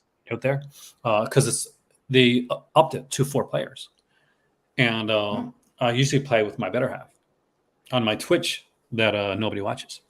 I'm not lying. I got like 17 like people on my Twitch, and rarely, if ever, do it. Now that being said, the last Twitch stream that I did, I was talking for like 20 minutes. Thought, okay, I'm in zone. I'm saying some stuff. It's coming out really cool. Look down at my thing. Realize I have myself muted. Oh, I've had no. muted the entire time. I did do the MS-DOS thing as well. did basically. I remember Commander Keen and like the original like Duke Nukem and stuff like that before they totally butchered the hell out of that one with the 360 version. That and because like Duke Nukem just wasn't like it was cool, but by the time they brought the new one out, it was still no longer cool. Yeah, true. And I used to play a lot of like I said, the general manager type stuff. So I'm not sure if you remember this, but they had like EWR, which was Extreme Warfare. Yeah, I remember that. And the guy that did it, like he put it out and he had like all the promotions, man. So like, Yeah, he'd update it as well. Yeah, that's the thing. You could buy like packs to it, but then he decided he wanted to make it kind of more mainstream. So what he did then was he had to put in. He couldn't use obviously couldn't use WWE, he couldn't use ECW because now he wants to sell it. So it becomes TEW, and it's got they're veiled names for like other wrestlers and other companies, but I lost it with I just lost the. It was cool when it was EWR. Yeah, TEW just wasn't cool. No. Anymore because they're all fake, right? Well, I remember there was a time when that was all over the internet and people were doing it and they had their dream scenarios and people would completely talk about it in groups all over the place. And now it's barely mentioned. I know. And I think that it was one of the smartest things that WWE ever did is once they started doing this again, was to bring back and to utilize the general management. The stupidest thing that they ever did, and in the most recent one, is they've put in like trophies, which is really cool. Except this: if you've gotten more fans and more money at the end of the game period, but the other person has more trophies than you, they win, even though that's crazy. You got more fans and you've got more. It should be like trophies should be like a nice little bonus, but if you get more viewers and you get more and you got more money, that should be like that's your that should be a win. Yeah, that's a win. That should be the win. Because then you could just buy the trophies, couldn't you? If you got all the money. Yeah, you could have like fun with that. Maybe put in little bonuses or trophy things or a little like kind of little belts or something like that you could put into the game. But it's getting better. But it's one thing that hopefully when they do 2024, that'll be changed. I'm hoping too that because AEW Fight Forever has gone for more like an arcade style. So I'm very much hoping that when they do their next game, because let's be honest, it was really good arcade style, like control and stuff like that, but it's very unfinished. It's very much like the Impact game. I think the worst problem with the AEW game is everybody goes about the graphics. It's not the graphics. I think it's the placement of the controls as well. No, the graphics are exactly what they're supposed to be. Yeah. But I think it's the placement of controls. Like some of the controls to do certain things in awkward positions. So it's a matter of just getting used to it. But I do think for first game, this game, I do think maybe the next one or the one after that one will be a massive improvement. I mean, if you look at the UFC games back in the day, that's exactly what happened with that. Remember, some of them I'm not sure. I had a Xbox back when Xbox, the original Xbox. Yeah. And one of the things I got most excited about, because I was a wrestling fan at the time, a big wrestling fan. I used to buy the CDs of wrestling music for crying out loud. Yeah. But so Xbox announces Raw. Oh. And at that time, Raw was a big show, right? So Raw's coming out. It's going to have more wrestlers than you've ever seen in a game. It's going to look better. You can actually take your customized music. Because one of the things about like wrestling games, by the way, guys, is if a wrestler, by the way, has a song by somebody like almost popular back in the day, like a Limp Bizkit thing or something like that. It gets taken away, doesn't it? It gets taken away. So you often get a more generic like thing. But the Raw one, you could actually take your music, rip your own like whatever theme you want. You could do that in 2007 on the 360 as well. Exactly, but this was the first time. But here's the thing: did you ever play Raw? WWE? I did. It was awful. It sucked. It was horrible. You couldn't move anything. So here I am, like super stoked. I turned it on for the first time. I'm playing Shane McMahon. I'm here, and here comes the money. I'm feeling stoked. I get in there, and it was like I was playing one of those PlayStation 2 WWE games before they got good. Yeah. or the ECW games. Remember these? Yeah. Oh God, yeah. The nightmares. Truly atrocious because you get excited. Oh, it's ECW. I love ECW. Like I've got all these ECW games. Anarchy Rules, wasn't it? The one they're going called Anarchy Rules. One of them was Anarchy Rules, and the other one was there's two of them. They made two of them. Both of them sucked. They really. Was one of them was called Barbed Wired, wasn't it? Not Bar was one of the pay-per-views, I think. But I think Anarchy Rules was one of them. But yeah, because the Anarchy Rules one had, if I believe, Rob Van Dam on the cover, I think. So sad. Rob Van Dam's in AEW now, which in real I can't believe that. How old is he now? He must be like up there. But the thing is, Rob Van Dam's one of those guys that can still go. Like, there's a difference. Like Rob Van Dam and putting like Undertaker, unfortunately, was a legend. Like, I think I'm you don't want to get. I'm gonna be honest with you. I think Rob Van Dam looks as bad as Ric Flair does now. I don't think he does. I mean, but here's the thing: like, he can still go. He can. But I don't want to see like I respect the hell out of Undertaker, but one more last ride. No, please don't. Like, save yourself. Not after the. You've given Let me us just say this. Let me just say this about the Undertaker. The Undertaker, legend, brilliant. But I tell you, I'm glad he ended when he did because the last one he did was a real good one. But the rest of them sucked like the last three ones. And that's not his fault. It's just that he's not able to do it anymore. Do you know what I mean? And I think that's the problem. People come back, and I think that's where he's completely stole the character. You know, now he goes and taunts constantly, does all this because he just doesn't want to be that character like in the ring. You know, maybe when he pops up, but not like that. And Ric Flair's last is the less said about that, the better. Oh, WCW Nitro on the PlayStation. Oh God, my mum bought that the for PC me. game was like early on, like they tried to make wrestling games for the PC. They were completely atrocious. And the killer part was you'd go play the console version of these. They would be amazing. You get you get stuff like Ukes putting WCW NWO Revenge. And and the craziest game, which I actually had a lot of fun with, but people it was a wrestling game, and I kid you not, there was no rings in the ring at all. It was called Backstage Brawl, and it's just backstage fighting. I remember that backstage wrestling. Yeah, it's like it was just fighting in backstage areas. No, no ring. No story. It's like it would be like I see wrestling. Vince Russo was like, "Listen, bro, listen, bro." I got a game for you. And in this, it's reality, bro. No rings, none of that stuff. But it was. I've got to say this. WCW Nitro, my mum gave me that for Christmas. Really? Right? And the controlling in it, the way the characters look, the going in and out in the ring, all I remember doing is constantly doing the running flip and elbow like this, constantly over and over again.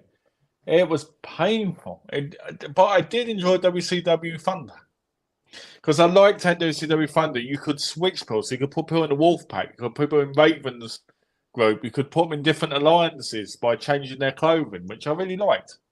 I think World Tour was kind of the one that got me there because you could pick and you played with one character for a certain line, and every faction-y thing had their own secret character that they unlocked. I miss that. Like, I hate the fact that nowadays, hey, why don't you pay some money and unlock these characters? Yeah. Why don't we go back to the days of just unlocking characters and having fun with it? Like, it's okay to have some DLC packs and stuff like that, but you gotta you go in. And it's expensive. My problem with the DLC packs is what they want doesn't give you enough. You know, you want me to pay $7.99 for 4 characters? Come on, they're already in the game. You know, give me a whole load of stuff. You know, give me stuff like if I buy a Sims pack, you know, like a whole thing back in the day where there's thousands of new things in it. It annoys me. I hate DLCs unless I really, really love the game, you know? For me, when my mom got me, because my mom bought me for my birthday, the WWE 2K23, and she got me the big edition. So when the DLC packs come, I just automatically put them in there because they're already part of the grand edition thing of it, and which is fun because if you're playing the general manager mode, then you got every month there's 5 or 6 new wrestlers that are Nice. the mix, right? And So like it adds to it. So it's like you've acquired them from another promotion. exactly, and it's like it was Bray Wyatt, I think, and like I think Uncle Howdy was Uncle one that, Howdy. and Blair Davenport, a few other people were put in there.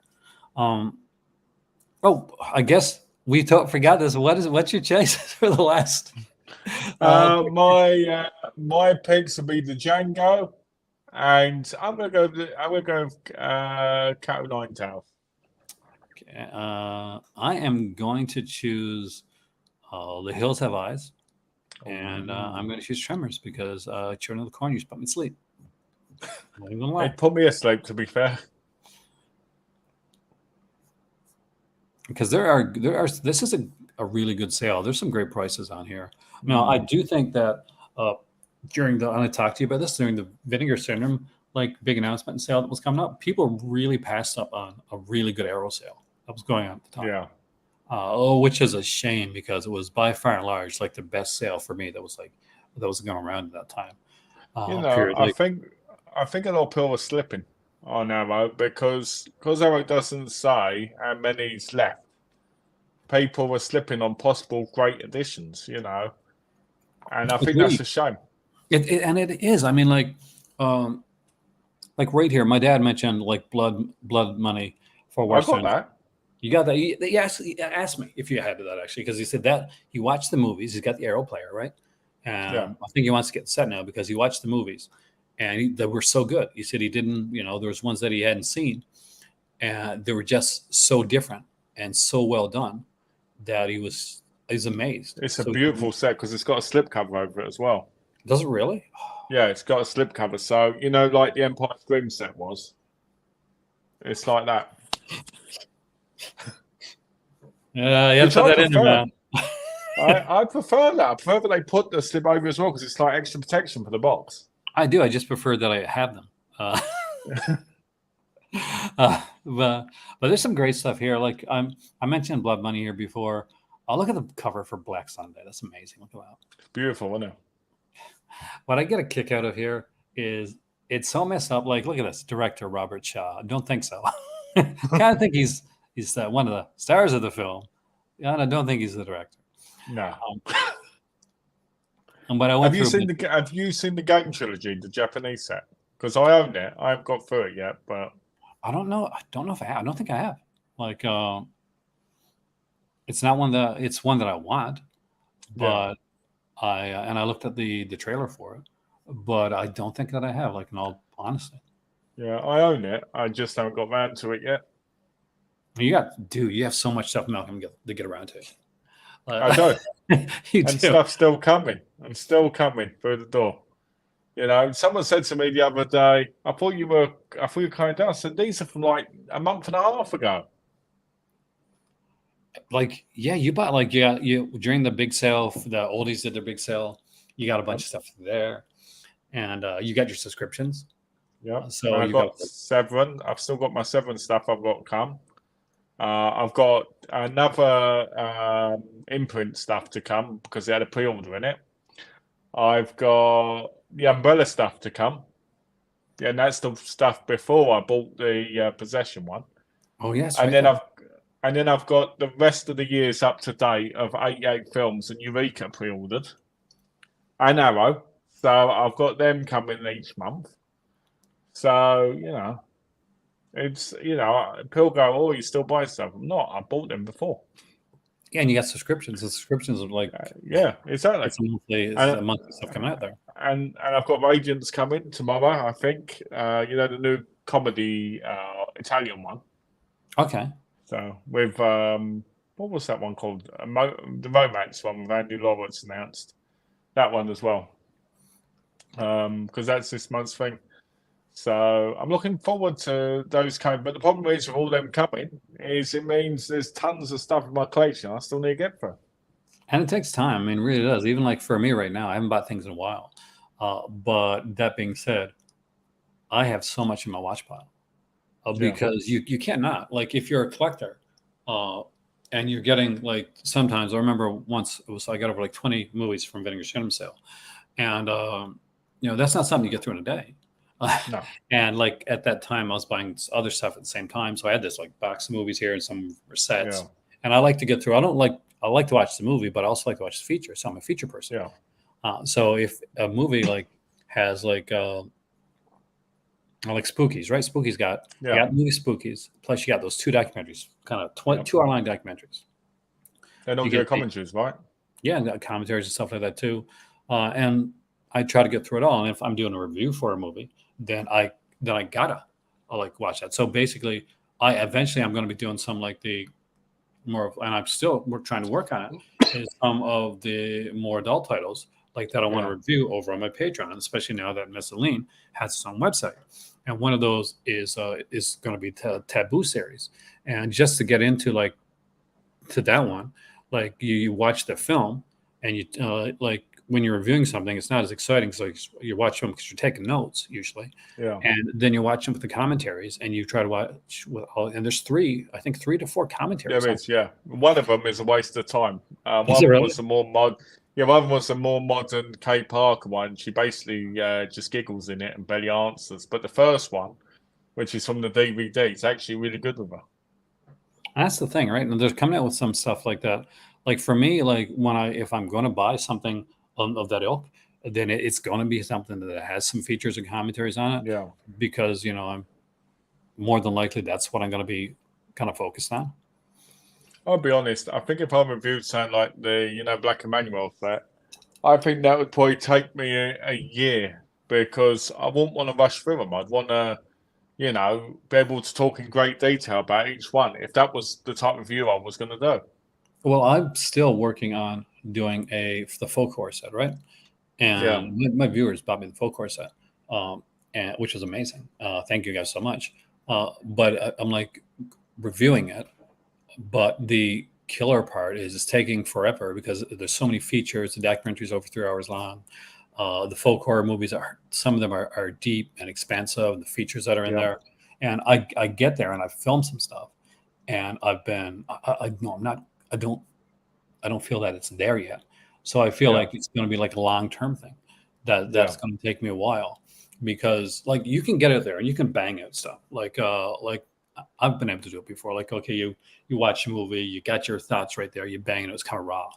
But there's certain things like the Black Emmanuel set, the folk horror set, even the Al Amson set, stuff like that, where I think it does like benefit from taking the time. So you may not be Yeah. the first person that gets it out. You may be like the 21st person that gets it out, but But you might get it the best way by taking your time. exactly. But for me, that's the thing. I've become a bit more of a perfectionist as with stuff like that, and nothing's going to come out perfect. Like trust me, if you see my some videos, they're far from perfect. But even when I do stuff for Patreon, I do like these here like kind of collection things, and like talk about like my this decade in comics, this decade in horror films and stuff like Yeah. that. And I was doing them on a weekly basis. And some of them are taking a bit longer now because I'm like, okay, no, I'm adding more to them. Like the last Yeah. one, I think I added like a tier list, and I brought other aspects into it, and I started to go back to them and make them do all podcast versions of them as well. So you Yeah. could either watch it or you could listen to it. It was something that I wanted to be able to do, to be able to give. Well, I think people enjoy listening because they can listen to it on the go, can't they? That's the thing. Like, there's a couple. They do YouTube and stuff too. They're like fitness people. The Collets, and hopefully I Yeah. got the name right there. And they do really cool stuff. And they've commented before a few times. That's what they said. They said basically they'll be doing stuff, whether they're working out or something else, to be listening as opposed to like watching. And it was them and then somebody else around the same time that was like was a it was a light bulb moment for me, where I'm like that that could move some things in a little bit of a different direction. So Yeah. I do now, and a podcast on my Patreon, and it's the time limit depends, but I'll have my topics in that I'll kind of go into. Normally like 30 These minutes, isn't it? Because I've seen some are like 30 plus. Yeah, it depends on like the topics that I have at the time. Like I'll try to like there's movies. I'll try to put like a little comic book thing in there. I'll do some tech talk. But most of them like strong on the movie aspect of it. That's kind Do of you have a write-in section? So if somebody writes in, you'll answer the questions. I haven't, but I should. Like that's a good thing to do. I should put it on like kind of like a poll thing or something on my Patreon for something like that. Almost, I got good patrons, so I don't have to be scared of what they're going to ask me anyway. So, That's true. That's true. oh, Pulse, by the way, strong recommendation on this one. Yes. If you've only ever seen the American version, guys, this is so much better. So Yeah. much. Well, the Japanese do it perfectly. That kind of horror. I don't think any other place other than Asia does that horror the best. It's like that's whole like J horror experience where things were kind of just like where they did The Ring, right, and they did Yeah. movies that did One Missed Call, which I think like I dug One Missed Call, the American one, and then I saw before I saw the Asian version, Yeah. and then I saw the original. Like, God, this is not good. I was quite lucky because I went to Blockbuster when I was younger, and I rented The Ring in there, right, the original, and I Yeah, remember putting it in and going, "What's this?" Oh, it was good. And then the second one, I was like, "Huh?" And that was the glory time for me when it came to Blockbuster because at that time they had a lot of the titles I wanted to see, but I couldn't find them cheap at the time because obviously I was, a youngster. So, ooh. I Well, I actually get. But have you got both versions plus the two sequels? I do. I actually I was at a crate digger sale, and they had movies there for like for 25 cents, right? And they had one Mm, of was like the 3 pack for the Paul yeah, Samaric for that price. Why not? Uh, but yeah, I eventually got to do that. That was something to do on the. I've got that coming from VI Vision, the Pulse trilogy. That's I hope you got it for cheap. To be honest with you, I got it because I was just like, I wouldn't mind watching. I know I've seen the first one. I wasn't, but I like watching things to have them on my letterbox anyway. So No, I mean, like they're different. Definitely going different direction with the sequels. Very that's different. one. That's one everybody should buy right now. JSA, Joint Security Area, I still Joint need that. Security. That's a classic. That's one of the greatest Korean movies of all time. But now here's the thing: is it as good as Lover's Lane? It's, you know what? Together they would make a great double bill because they're just as good as one another. Have you seen Lover's Lane? I've seen Lover's Lane. It's really bad. Yeah, it is. I mean, it's one where I say if you are a slasher fan and you're It's a collecting must, slasher no. films, you put it in your collection because it does have some neat little aspects to it. Overall, it's definitely one on the lower tier. So basically, I'm going to put it to you another way. It's not quite Girls' Night Out, which No, is that's one bad. that is fairly bad. Oh, But there's awful. enough to it that I do like Girls' Night Out more than Lover's Lane. If just for how horror book scenes and like the Rotania Alda. Uh, but yeah, Lover's Lane, guys, definitely. Malcolm thinks you should get it. All right, Well, I got the limited edition version from Arrow, the store one. was there a poster or something like Yeah, where she's running away and it's got the hearts and that. that? I bought that one because I was like, oh, I really like that cover. There's one you nearby, the Shinya Tsukamoko set. That set is incredible. Solid Metal Collection. Yep, I totally recommend that. I have the Tetsuo, like Iron Man 1 and 2 from Third Window Films. Yeah. Love to eventually get the set right here. Yeah, get rid of that. Get rid of that and get that because they're both in it. Like the Giallo, like set right here. And so I wanted to kind of, because people said, well, we talked about the fact that like a lot of stuff, the Giallo collections, except for in all honesty, the black are all kind of like Yeah. kind of reprints. Repeats of previous box sets. So one of them, like to give an example, I wanted to like kind of show them here because I forgot to do this last night. Was they put out this one called Killer Dames, which is Emilio P. Marigoli, which I'm guessing you got as well. Great set. Great set, yeah. Fantastic set. And so you guys can see one, it came with this booklet, which doesn't come with the Giallo ones. And it's a nice hard box, but it comes with the Red Queen. I will say this, the boxes in those sets are terrible. Like, they're all wrinkly and like they feel loose. Are they really like in the new sets? I don't have any. Like I ordered. I'm talking about that set. I'm talking about those sets. For some reason, they all feel. I don't know if yours are that way, but they're kind of loosey feeling. You know, like on the plastic. Oh, these here? No, on the ones that are in there. You know, the actual plastic ammo cases. I haven't really felt like not too much actually, but because all mine had that. They had that kind of weird loose. I think one of them did. I can't remember which one it was though. Death Walks twice. Fantastic stuff here. Again, this Luciano Accoli.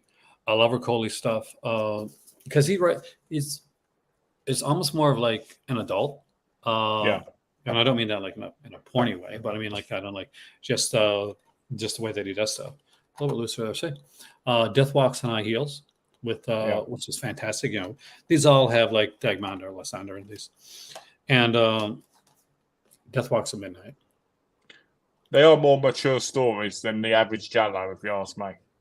Yeah, and stronger female characters than it. Yeah, getting some of them as well. And the last one I was going to show, and this one crosses over a bit with I think the Martino set, and that is Black Cats, which was another like a fantastic one that they put out. So it has two incredible films on here. One that's better than the other, to be honest with you. Yep. And this is this one right here. This is a movie that if you collect Giallo, you should own. It's called Your Vice's Locked Room and Only I Have the Key. Brilliant movie. Edwig Fenwick, Anita Strindberg, Lucia Pastilli is in this one.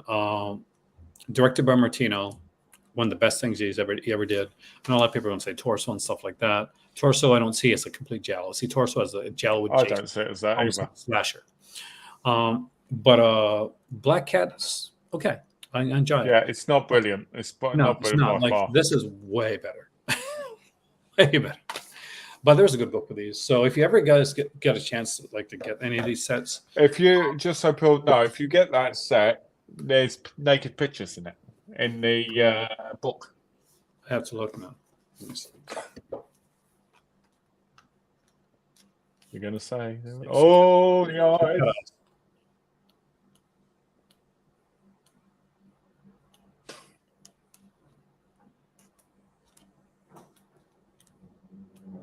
I'm looking for something to hear. I can't show you this. Edwig Fenwick, though. Yeah, I love Edwig Fenwick. Perfect to look at. I think I might have to watch this movie again tonight. Just gonna put that there. But anyway, I want to just kind of show those there. But there's a lot of good stuff. This is a good sale, man. There is good stuff. If I didn't have most of it, I would be jumping on it. You know, I'd be like, "Yeah, go get some of that, some of this." Especially the 4Ks. I actually find the 4Ks to be reasonably priced. This is Barnes and Noble, so I don't think either of us can jump on a Barnes and Noble sale, can we? No, because it's American only, isn't it? I think so. They didn't used to be, but when they got bought over by somebody else, there's usually like a little kind of. Did you hear that the Hellraiser Quartet thing is kind of selling really quickly? Yeah, it's sold out almost, isn't it? In some places, it's like you can still get the Chatter edition right here. I know. Diabolic said they've only got a few left. Yeah, like I saw that on there as well. I was very like, oh, God, please don't sell out before I get a chance to get it. There's a few things that I want to get like kind of like for Halloween. This is one of them. Yeah, Giallo right here. We got Giallo the White Collection. But again, like, let's go right here for a second. So just to give you an idea, guys, So we'll hit like Giallo Essentials white and see. You need to share the screen. Oh, I didn't. Oh, there we go. Thank you so much. I did that before last night. I was doing a whole thing. I was talking for the longest time, and I didn't realize. So there you can see right there, the night Evelyn came out of the grave. Well, I showed that one already off. Lizard with the, with the tongue of fire. So the iguana with lizard with tongue of fire, right? It's the iguana in the tongue of fire. Yeah, and suspicious death of a minor, which is a Martino one, which is going to cross over with the Martino set, by the way. Well, they were both. Well, they were both originally released separately, and then the Martino set was released again. Went the 3-pack one. It's like, what would you do that? The Sergio Martino one, the one you were talking about. Yeah, I'm not sure. Here it is, right here. It's perfect. Still there. So there, you can see right there, like case of Scorpion's tail, it's a special death of a minor. Your vice is locked room and all have the key. And like, if you don't have them, fantastic, wonderful. It's a great set to pick up. If you do have them, if you're an arrow completionist, then you'll have them multiple times. Yeah, and I'm not that much of a completionist. So Maddie and his wife watched the original cut of The Exorcist. Rest in peace, William Friedkin. Man, that is. I was going to watch last night To Live and Die in L.A., which is my favorite Friedkin film. When I found out, I was freaking out. I know, like we talked about it. I was like, well, he lived like a long age. He got to do stuff like that, but he died too soon. And you're right, he did. But like, what a legacy to leave, man! What a legacy. It's funny because Imprint just announced Bug. They were releasing Bug. Yeah, they just announced it like 2 days before he passed. So good thing they did that. Otherwise, they might not have been able to get. Did you get the Black Society trilogy? Yeah, I own it. I own nearly all I think I own all the Japanese releases from Arrow. Okay, it's a great set. I gotta love this set. Like the mix-up in some like the character names. So director of the Black Society trilogy, guess Dwayne Johnson, man. Dwayne Johnson, John William Scott, Sarah Michelle Gellar, and Curtis Armstrong. Lovely. Obviously, the Rock. I'd love to take that up to Dwayne Johnson and get him to sign it. Yeah, sign my Black Society trilogy. Gosford Park, fantastic film. Yeah. You got the House collection, right? Yes. The UK version, of course. Yes. Because they put out like 2 versions. They put a US version. Yeah, they did the US version. Yeah, only had 2 in, and then you could get the other 2, I think, separately from England. Yeah, that's what we did for that. For the UK version. Yeah. The Beast. I think I have this. I was a fan of this director. I got Immortal Tales, of course, which has a short version, because that's where the Beast came from. It's like it's going to be short on the Immortal Tales, but he made its own. I love Immortal Tales. I think that's one of his best. I've got the set because remember I bought the set. That is such a nice set. I mean, like it initially came out like it was one of the backer sets. Got the right to Sorcerer. It would be. I would love to see Sorcerer get like get a good release, Alex. That would be great. Yeah, for those that don't know, Sorcerer was done by Friedkin, and it's actually a remake of an earlier film called Wages of Fear, and it's got Roy Schneider in it. What was kind of comical about it, though, was that Roy Schneider was making like Jaws 2, and he was like, "I just did a movie. It's going to be like my biggest movie. This is going to be my breakthrough type thing," And he was very much downing on Jaws too at the time. He didn't want to be a part of the franchise anymore. Sorcerer was his big break. Sadly, Sorcerer did not do well. It only became like a bit of a bit afterwards. But I would love to see a 4K Sorcerer, even a Blu-ray. I like a good Blu-ray. Cool. Just a really nice edition. Hey there, George. Welcome, man. Hey, George. Hopefully you're enjoying your PS5. Before I break into your house and start stealing. Here's a Malcolm's house. He's got more of a chance of me getting there with where he is. Can you imagine a big Hollywood action star getting obsessed with?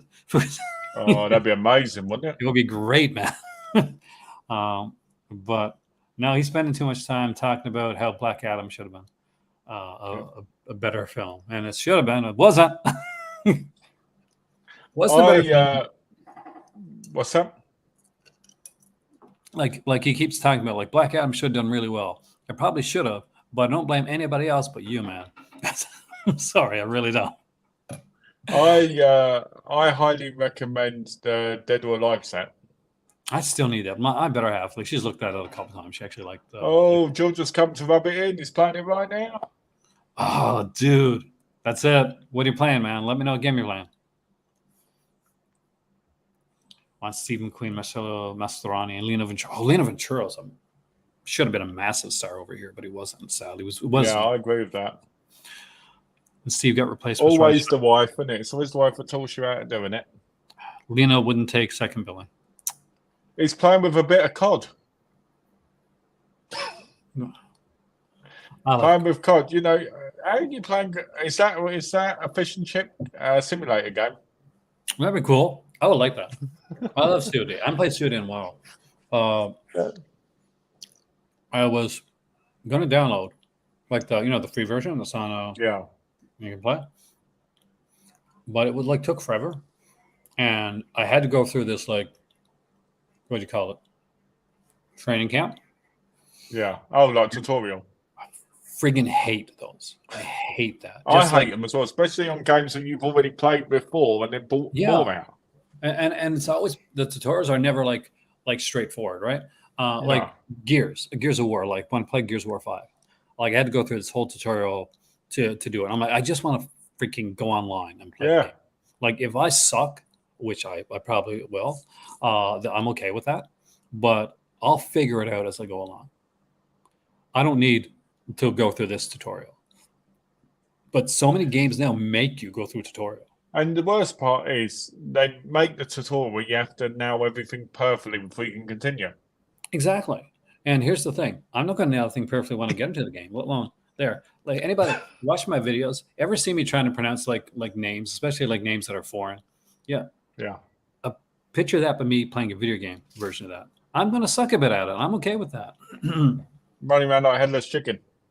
Yeah. And like I was good when it came to like when I played COD, I was a sniper type. So I would get the sniper setup done, and I would set it up because I would be like really good when it came to snipers. But I'm playing like camper. Yeah. I'm playing like Gears, and I'm like I shoot a few people. I think I'm doing great, and then like I go around the corner. I'm sneaking around the corner. This guy's like snipes, gets me from behind. And then I'm like, okay, that's okay. You got me once. I respawn. I come around like through a different way. Same dude. Get him from behind. Bam. Right gets me right there. Comes right in my face. Bam, gets me right away. Oh. Respawn. You get like 6 respawns, right? I respawn again. Same guy. Man, the guy's a beast. And I like in between I'm waiting to respond. And I'm like, and it's this guy, right? And he's like, this guy has killed this person, this person, this person, this person, this person. Like when he was I was so excited when I went to the second game and he was on my side. I'm winning this game. Like I don't have to do anything. I'm winning this game. This guy's going to kill everybody. But it was when I was playing alongside him, it was the first time I actually like did okay in that game. I started to feel comfortable. But then on the next game, he was on the other team. I'm like, I'm dead. No. Oh, God. George just giving some smack talk. He's saying you won't beat me sniping. I'm pretty. I'm quick scope player. We'll see, man. Well, here's the thing. If I can eventually, like if the money fairy comes to me eventually, I get the PS5, we'll get a game. I'll tell you both this. You both playing the game with me and I'll kill you both within seconds. Well, here's the thing. You squad up. Nah, you two squad up against me and I'll take you both out. How about that? I was just saying, I don't want to, but then you're going to feel bad afterwards. I'll actually feel really happy about it because I'll record it and post it all over the place. No, we can squad up. I'll do it like on my Twitch, on my Twitter. Yeah, we can squad up. I don't mind. Yeah, Disney, yeah. The Friends Connection thing became a big thing, Alex, just, with the censorship of that. And now, Disney put the heat on the director too. They said, no, this is Friedkin's director's cut of the film. We'll never know now. It's stupid, isn't it? I don't But think any film that's been released, like commercially properly, should ever get cuts taken out of it. no, I mean, well, it depends on like certain, what animal I cruelty. mean, I agree with things like Street Fighter, as in the Japanese Street Fighter, where there was a picture or so on the wall of, a child kind of thing, in a position Yeah, of something. I yeah. agree with that, right? But when it comes to story and stuff like that, I don't agree with that. That's why I've been on my Facebook for a couple of days, because playing on my computer. Nice. He's Remember, practicing. He's remember, getting ready to destroy. was it Wrong Turn 6? Yeah, And when it first came out, there's this sequence where they're talking about the fact there's all these people that yeah, have disappeared, right? But they yeah, actually use a real like missing person poster, yeah. so they recalled that so quickly. Well, and they should, That's not how. because that's disrespectful. It is. It's super tasteless. I still, but here's the thing. I already bought it at that point, so I'm like, I'm not rebuying this So you were movie. like, I've got the rare version. Who wants it? £100. No, I think the Blu-ray was the rare version. I got it on D. I Here's the thing. If I start collecting something on a format, I'm not Yeah, switching format like I'm halfway through. So Wrong Turn was a series that I enjoyed. It wasn't something where I thought I had to spend a lot of money on, right? So when yeah. Walmart would come around like Halloween time, put like them in the $5 bin, bam, I pick up a Wrong Turn here, a Wrong Turn there. So eventually I had all the Wrong Turn series. And like, oh, do you want to get the Blu-ray of Wrong Turn 6? Because this is the rare version. I'm like, no, I don't, because I I'm collecting on a DVD. So when the new Wrong Turn came out, which I still haven't watched, by the way, so I watched that. Me Um, neither. then I got upstairs, I own it. I just never felt like it. I had a kick with One Wrong Turn 6. Like, man, did they ever gonna fly in the face of everything else was done the movie before? Yeah, But it was so weird. Like you saw it, right? The one where you yeah. get Where, something. yeah, where they're at the thing. Yeah, with Yeah, Roxanne Pallet and that. Yeah, but where it was she's some. naked. I'm probably going to. We should review the Wrong Turn series sometime. That'd be Do it. awesome, actually. Yeah, we could both. That'd be fairly simple to do as well. Yeah, and it's such a it's like it's a fun series until you get to part 3. Spoiler alert, it's painful. Part 4 has the best ending ever. Uh, I love well, part 4 has got some nice scenes. I love part, Yeah. but part 3 is just like for some reason it just doesn't. Part 5 is the one with Doug Bradley in, right? Yeah, Doug I always Bradley's. laugh. I always laugh at the ending of that one. I remember when that first watched that, I was laughing for like an hour. Yeah, that ended. Part 4, part 5 is with the snow. Part 4 is the snow, right? Yeah, part 4 is the snow. Yeah, I love that. Like part 4 and part 5, I think was done by the same person, but it was somebody new. Yeah, Like because they that's were made, weren't they? Because they were made in what were they? They were made in something like Czech Republic, weren't they? Hmm. Because they were made in a European country. I know that. So number 6. well, like I was watching Dead Meat. Like, of course, everybody watches the Dead Meat, the kill count, right? Last You night, mean James A. Janace? gotta watch James A. You got to, man. He's so amazing, and he's good people too, as he would say himself. We would say, be good people. He is good people. But what's really super cool is he did a kill count for Scream 6, and so Scream 6 was the first one like not shot in the U.S. It was shot like in Canada. But even better, was shot in McGill University in Montreal. Oh, nice. And it was so nice to see that and to see him like kind of to mention that. And what's really cool is he knows Radio Silence, so like he was like him and his wife had Chelsea had like at a cameo in Scream, now Scream 5, I guess you call it. And they're their one of their short films actually as a cameo and in the Nice. Scream 6, which is super cool. So if you haven't checked it out, guys, Kill Count for Scream 6, recommend it. I don't think I need to recommend like Dead Meat to anybody. Everybody knows who he is. But definitely a really cool guy. I enjoy watching the kill counts after I've watched the film.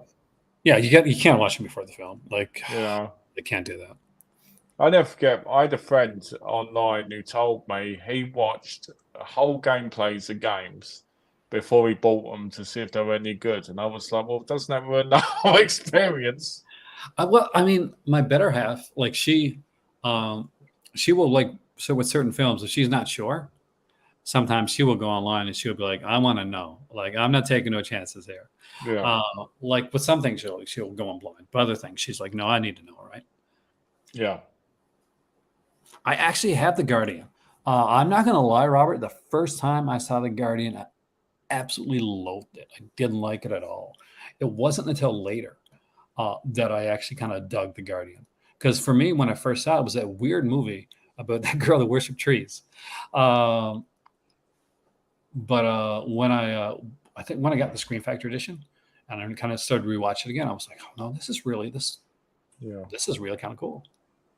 I bought the UK version recently, and I didn't realize it was one of his movies until I just read the comment. Oh, really? Yeah. So there we go. Oh no, he's had like, and not only that, like I mentioned yesterday, like he did some great commentaries and stuff like that as well on film. So look at his commentary stuff as well, because he does some amazing stuff with that. I'm fairly sure. Don't.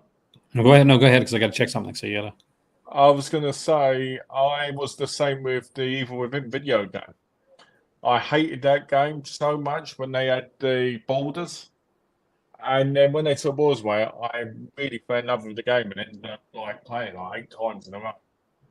So I know the feeling when it's, oh, I didn't like it. And you look back and oh, I don't mind this so much.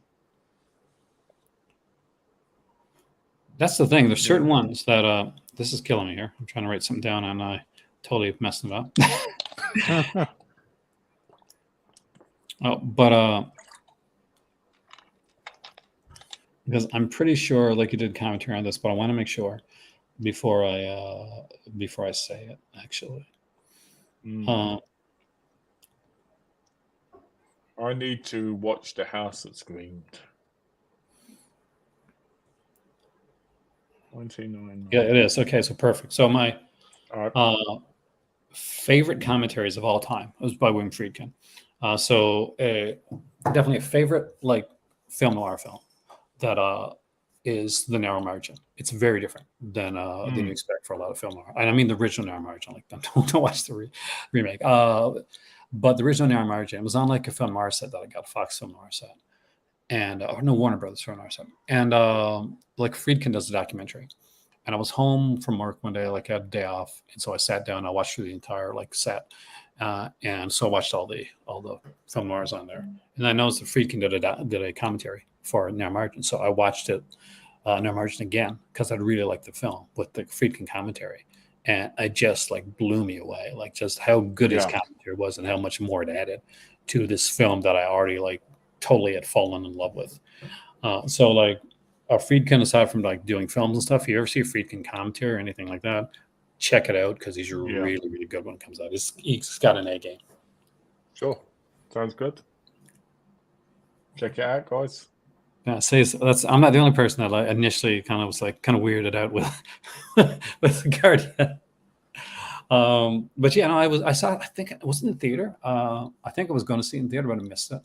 And so I got it like rented on VHS back in the day. And so first time I saw The Guardian. Had the girl from one of the James Bond movies in it. Oh, okay. But with that being said, we should probably, I guess, we'll clue it up for today. Okay. But I want to thank everybody so much for coming in today. And it's cool to see the new announcement from Terrorvision. I'm excited about that. I'm excited with people that know it more than I do. I'm excited there's something coming out there that I don't know.